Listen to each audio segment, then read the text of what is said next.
Today's episode is all about your questions. Every so often, we like to hit pause on some of the traditional teaching that we do and tackle real-world questions that you're sending in.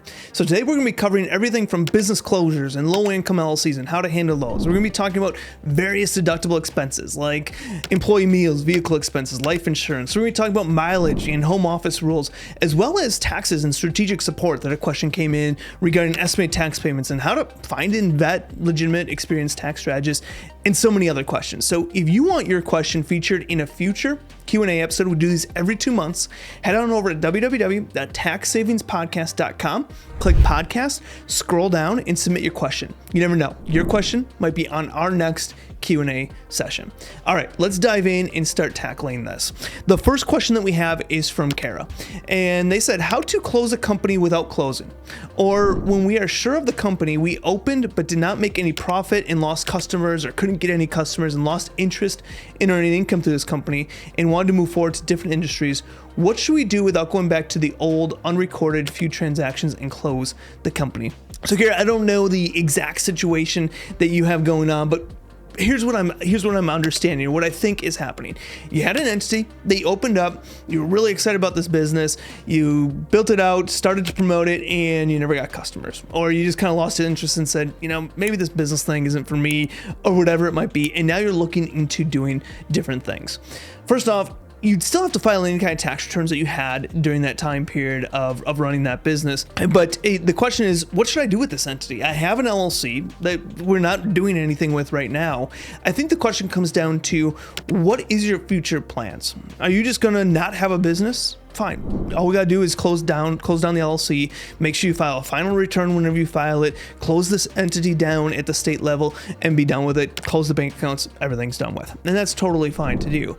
But if you're in a situation where you're like, no, we're gonna start a new business, and let's say that there's very little or no activity on this, you can easily just change the purpose of that business into something else. And you can run under that same entity, so you don't have to go through that whole restart process. Now, if anything's changing with ownership and things like that, you're definitely gonna wanna talk to an attorney just to make sure that you have those things buckled up correctly.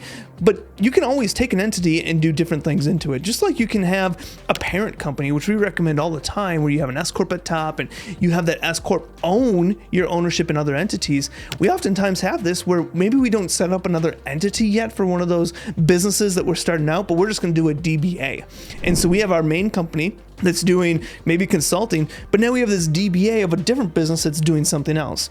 Now, one thing you want to be careful about is liability and different things like that you can talk with an attorney about how those work. But just know that you don't have to necessarily close the company down. If you're starting another business and you have very little activity, it might make sense to just repurpose that entity for that. But if you have no intentions, just go ahead, make sure all the transactions are stopped, close the bank account, file a final return, and then go to the state level and close that out as well. That's easy enough. We have a question from Iveliss, and they said, my question is about meals. If I pay lunch to my construction employees because I don't want them to go out of the construction site, are those meals deductible? And the answer is yes, they'd be deductible at 50%. So definitely a benefit that we see a lot of people do for their employees where they're providing meals on site. Definitely a deductible expense at 50%. We have a Facebook group member. Now, if you're not a member of our Facebook group, go ahead and join that now. Go to Facebook and type in Small Business Tax Secrets. There's a group there you can join, and you can submit questions and work with other business owners as well there. But we have a Facebook group question from a member of our Facebook group, and her name is Ashley. And they said, I started my LLC in 2024. It made less than $3,000. This year, I'm on track to make less. Life got crazy and my LLC sort of fell to the bottom of my priority list, sadly. Is this bad? Are there any sort of penalties if you don't make a lot? And Ashley, valid and good question. Absolutely not. Like, there is no requirement that your business has to make money. That you can have a business that you have operating that's just a little bit of income here and there, and there's nothing wrong with that. The question is this a business that you're going to continue? And this kind of goes back to one of the initial questions. The first question that came through is saying like, hey, we had this great business idea. We're no longer doing anything with it. What should we do with this? And so I think the question you have to ask yourself is, do you want to continue this at all? If you want to continue this and you're making $500 or $1,000 here or there, there's nothing wrong with that. There's no penalties to say, oh, you didn't make $50,000 of income, so now you have a penalty. I would say the only thing is you have to keep maintaining this LLC as an organization. So make sure you're filing your annual reports with the state, and you're doing those various different things, which have some costs with them. So you want to make sure that it makes sense from a cost perspective, but absolutely no problem with having an LLC that isn't generating a ton of income. Like that happens all the time. The biggest thing that I would say though is that if this entity is producing a loss year after year after year, you have to start to watch out for hobby losses. And basically the hobby loss rule starts to say is that if it's a hobby and not an actual business, you might not be able to use those losses to offset different things. So just something you want to watch out. We did a full episode on hobby losses and what that means, but definitely no problem that you have $3,000 of income. There's nothing wrong with that, or less than that. That's normal practice. But just make sure that it makes sense to continue that business. Or you say, hey, I'm paying annual fees. It's taking some of my time. I'm not making any money from it.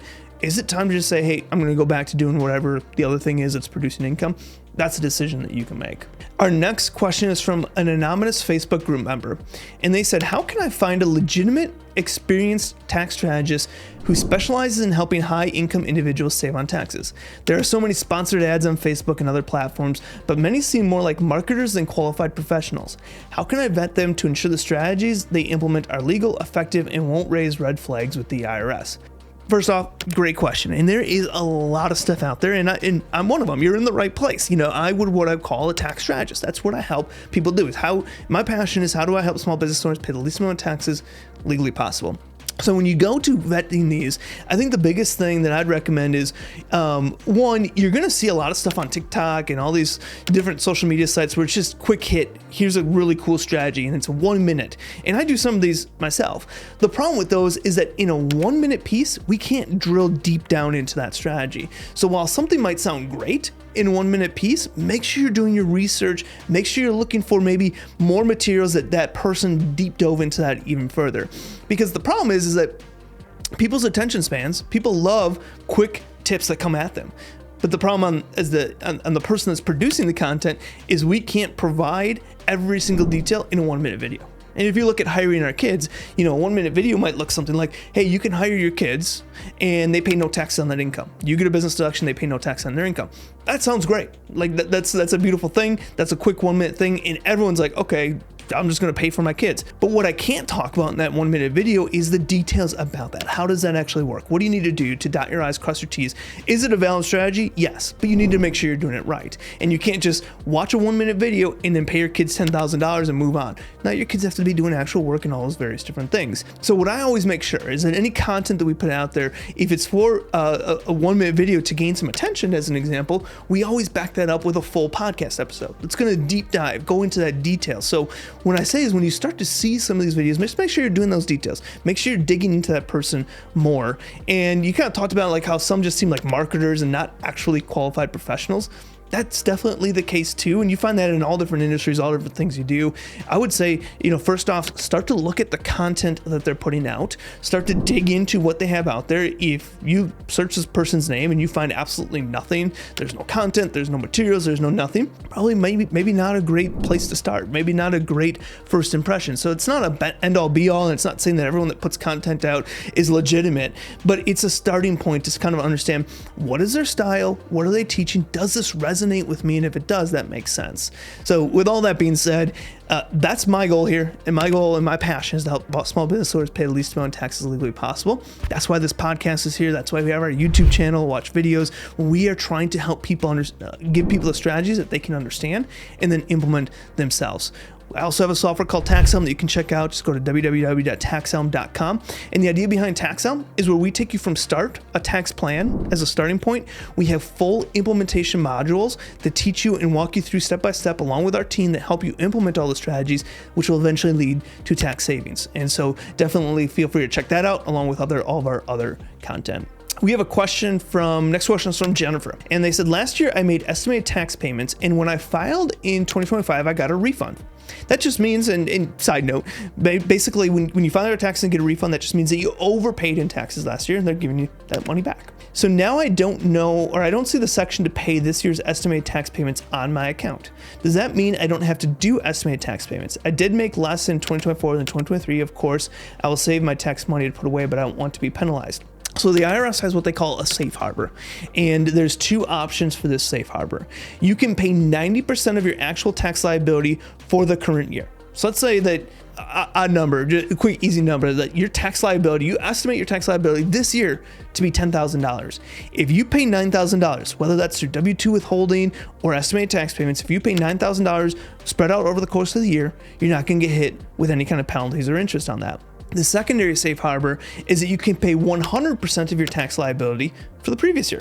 So let's say the previous year, your tax liability, your total tax on your tax return was $10,000. You can spread that out, pay $2,500 a quarter, and you're not going to be subject to estimated tax payments. Even if you make 8 times that amount this year, you're still going to owe that money, but you're not going to be subject to penalties or interest. Now, there is a caveat on this 100% of your tax liability. If your adjusted gross income was over $150,000, then you need to pay 110% of your tax liability for the previous year. So in that same example, obviously this wouldn't make sense, but in that same example, if your tax liability last year was $10,000, you're over that threshold, you would have to pay 110% of that $10,000 in equal installments. So yes, you still need to make estimated tax payments, assuming you had income last year, and use that 90% of what you expect this year to be, or use that other safe harbor, which is 100% of your tax liability last year, or 110%. Now, again, remember that if you're a W-2 or your spouse is a W-2 and you have W-2 withholding as well, that counts as payments towards that tax liability. So if your W-2 payments or withholding are covering your estimated tax liability, you're fine from that standpoint. We did a full episode on estimated taxes and podcast video or in YouTube videos, so definitely check out those as well. We have a question from Jody. And they said, I have just a bit of a follow-up on the Q&A podcast from April 16th. In the example for taking mileage deduction when someone has a home office and off-site office, they are claiming mileage between home and office. The example had the business owner taking the home office deduction. With the facts from the podcast, first question, does this still work without taking the home office deduction? Say someone is using a shared space in their home office, so they don't qualify for home office deduction. Would this still work? So let's go ahead. Let's answer that question before we get to the second one. No, that would not work. If you do not have a home office or an office that you're working at first, you cannot, and you leave your home, that's considered a commute. Now, if you're doing work in that home office, you're operating out of that home office, and now you're just going from one office to another office, that could be deductible, potentially deductible mileage. But if you're just going from your home to an office, that is considered a commute and not deductible. So if you are not taking the home office deduction, that's why it's so powerful to make sure you are taking that home office deduction, because it opens that potential opportunity up. But if you're not taking the home office deduction, anytime you leave your house to go anywhere work related, it's a commute. Now, if you go from your home to an outside office, and then you go from that outside office to another meeting, back to the outside office, back home, that mileage from the outside office and all the work related travel you're going from there back to the office, that's deductible. But again, that from the outside office back to your home, which you do not have a home office for, that would be a commute as well. The second question is there a portion or quantity of administrative activity done in a home office that allows this first trip to not be a commute? More than 50%. So when we talk about what qualifies as a home office, so if you have an outside office, again, I like to use the example of a dentist. Let's say you have a dentist office, but you do all your administrative work at home. You answer your emails, all those different things. In order for that home office to be even qualify as a home office, you have to do substantially all of your administrative duties at that home office. So let's say you have a dentist office and you go be a dentist there, and then you come home, you answer emails, you do invoicing, you do research, you do all these administrative duties at your home office. Your home office is definitely going to qualify. Now, if you have an outside office, you go there, you do your dentist work, then you answer your emails at that outside office, you are doing your billing, invoices, all that at that outside office, and then you come home, and let's say you come home and you answer one email, or you check your email at 9 o'clock at night, answer it, and you're done. That's probably not going to qualify as a home office. So definitely check out our home office deduction. We do an episode on those every so often, so check out our previous podcast episodes or YouTube videos on home office to understand what qualifies qualifies as a home office.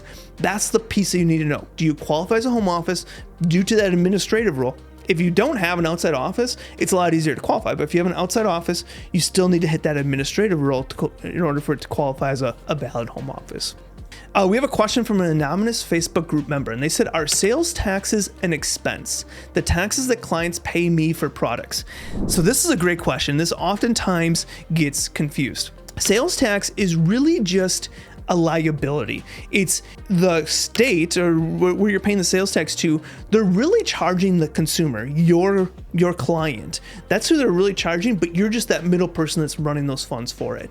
So let's say, for an example, that you have a $100 sale and there's a 10% sales tax on that for easy numbers. On that, so the customer is being charged $110. Your charge for that, what you receive, is $100. So basically, you're going to receive $110 in income. 100 is going to be the actual income. $10 is just going to be a liability. So when you have your income statement, you're going to show $100 of income, even though you got paid 110. 10% was related to sales tax. So that sales tax is going to show as a liability on your balance sheet, and then you're going to go pay that sales tax liability to the state, and then you're going to offset that liability on your balance sheet. So that's how it typically works. You're just the person that's directing, you're holding those funds and then sending it off to that state agency. That's how sales tax works. Now, a lot of people we see, they will show that full 110 as income, and then they'll show an expense for the sales tax. That's not technically correct. Sales tax is not an expense. It's a liability. It should never show up as income, and it's never going to show up as an expense. It's just a liability that you're collecting the money, and then you're sending that same money you collected right back out. That's the intention of sales tax. But sometimes people will show it as income and then show it as an expense. That's not the correct way to do that. That's not the right way to do it. But have we seen people do it and be fine with it? Yeah, but I would recommend doing it the correct way, obviously. If you've done it that other way in the past, don't worry about it. You should be fine, and you can explain that in the event of an audit, but just make sure you have records of that. And the right way is, yes, it's not sales tax that you collect is not an expense. It is just a liability that you're holding that money in the meantime, and then you're sending it out to the state agency. We have a question from Rhett, and he says, when I take money out of my business for personal use, how do I treat that in the bookkeeping file? And this is really going to intend on what type of business you have, but let's say that you're a sole proprietorship. When you transfer money from your business account to your personal account, that's an owner's draw or a distribution. And that's how you put it in the bookkeeping file. If you have an S corporation, with an S corporation owner, you're required to take a reasonable salary as the owner of the S corporation. So that's going to be wages and salaries, that salary piece. But if you take money out over and above those wages and salaries, that's an owner's draw, a distribution. That's going to be a balance sheet item. So it's not expenses to the business. When you take a draw or distribution, it's not an expense to the business. It's just a balance sheet item. And that's something that's really easy to get confused by. So let's go through an example. Let's say you're a sole proprietorship. You have $100,000 in profit from your business. If you take $40,000 out and transfer it to your personal account, you're still going to have $100,000 in profit, because that $40,000 that you took off, that is not an expense. That is an owner's draw or distribution, not an expense. So it doesn't reduce your income. So that's how you would treat it in the bookkeeping file. It would be a balance sheet item where you're taking it out of cash and recording it as an owner's draw or distribution. Same thing as if you accidentally pay for something personal on your credit card, as an example. We want to make sure we don't do this, but if you did happen to just accidentally use a business credit card for something personal, instead of booking that to an expense account, you're going to book that to an owner's draw or distribution account. We have a question from Amanda, and they said, if I'm using the actual method for my vehicles, do I still need to track mileage? And that's a really good question, because some people think, well, I'm not taking the mileage deduction, so it doesn't matter because I'm not taking miles times the mileage deduction. I'm using the actual method. It's still important. You still need to track mileage. Why is that? The IRS requires, they want to see that the business use of this vehicle. So if you're saying that this is 100% business use, they want to see proof of that. They want to see the miles taken, the miles driven, where you did it, what you did, so you can prove, yes, this vehicle is 100% business use. They want that proof, and that's what a mileage log is going to give them. So yes, you would still need to track mileage. You're not going to take the mileage deduction, which is where you just take total miles times a number. If you're using the actual method, you're not going to take the mileage deduction, but you still need to have that mileage log. A few more questions here. We have a question from Roger. Are personal life insurance premiums a valid business deduction if it's for the owner? Generally, no. So life insurance premiums for an owner are generally not deductible. If the business or the owner is the beneficiary, not going to be deductible, which is normally the case. Now, there is some items for employees that may be deductible, and that's where for group term life insurance. So if you have a group term policy, you can cover employees up to $50,000. That's deductible business expense. When it comes into the owner, it gets a little bit tricky. So just want to make sure we look in that. But generally, no. Personal life insurance premiums, not going to be a valid business deduction. We have a question from a Facebook group member, and they said, I registered my LLC last year, but I haven't done any business yet. Do I still need to file taxes or reports? Yes. So you would still need to file your annual report with the state, and whenever that becomes due in whatever state you're located in, definitely check out that. That's a non-tax related item. That's just an annual report that says, hey, I have this entity. This entity is still remaining active, and if we want to keep it in good standing, you still have to do that. But then you would also have to file a tax return. So if this is an 1120S, an S corporation, a partnership, Form 1065, or a seed corporation, Form 1120, you would still need to file that tax return. That is required even if you don't have any activity yet, because you have an open entity structure, and you want to make sure you're filing that so you don't get hit with penalties or interest for non-filing that could come from that. Now, if you're just a sole proprietorship, you could probably file just a blank Schedule C, just put zeros on everything. But typically there's not going to be like a hard requirement. But if you are a separate legal entity that requires a separate business tax return, that's for S corps, partnerships, C corporations, those types of things, you would definitely want to file that. All right, last question we have for today. And this question is from Thomas. And they said, can I deduct clothing I wear for work if it has my business logo on it? And this is a really good question, a question that pops up so often. And generally what the IRS says is that if you have clothing that can be used outside of work, it's not deductible. So let's just say you're in construction and you have to buy specific, orange suits that come over you, or specific boots or something like that, specific for your profession. That may likely be deductible. But let's just say you are an accountant or you're a financial advisor, and you go out and you just buy a random polo and say, well, this is my work polo because I'm going to wear it to work. That's not going to be deductible, because you can leave work, you can go golfing, you can do whatever you want, and that work polo would just be valid in any of those other places. Where things come into play is if you put logos on it. Then you start to say that this activity is an advertising item. You're buying a bunch of these polos, you're buying a bunch of these quarter zips, you're buying a bunch of this type of item, and you're putting your logo on it. For example, this shirt I'm wearing has a logo for our tax helm software directly on it. Those can be deductible. Now, one thing I saw, and this was a TikTok thing, is, hey, go out and buy your $1,500, $2,000 suit, and on the inside of your coat jacket, put a logo for your business on there. The IRS is going to cut. The IRS is not falling for something like that. But if you have polos and different things like that you are putting your logo on, that could become an advertising expense. Yes, that could potentially be deductible. Just make sure you're careful here. Don't abuse this. Don't try putting your logo on every single thing that you're wearing and everything like that. But utilize this in a respectful way. Understand, like, just imagine you're sitting in front of an IRS auditor and they say, "Is that really a work thing?" You put logo on this item that you can't even see the logo, it's hidden or something like that. The IRS will kind of see through that. But if it's a valid business deduction, if it makes sense, it's part of a logo on clothing, it makes sense for your work, it's helpful in different videos you're doing or different content or different meetings you're attending, yeah, that definitely makes sense. That can be deductible, but just don't abuse this. Don't go hiding logos on all different clothing just to get a deduction for it. All right, so that is all the questions that we have today. Again, if you want to have us answer one of your questions on a future episode, head on over to Tax Savings Podcast, go to www.taxsavingspodcast.com, click podcast, scroll down and submit your questions. You never know, your question might be on our next episode.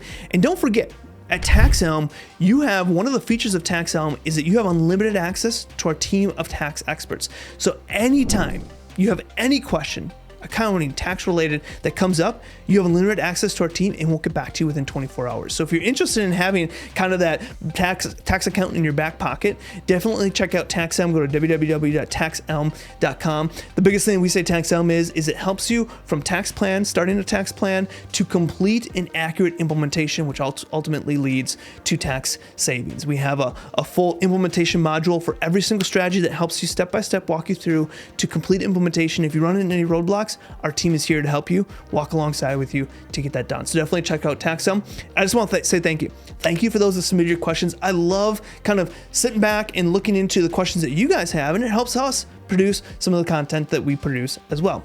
If you love what you hear, you love what we do, go ahead, like, subscribe, share with others. We really, really appreciate it. Thank you for listening, and I'll see you on the next one.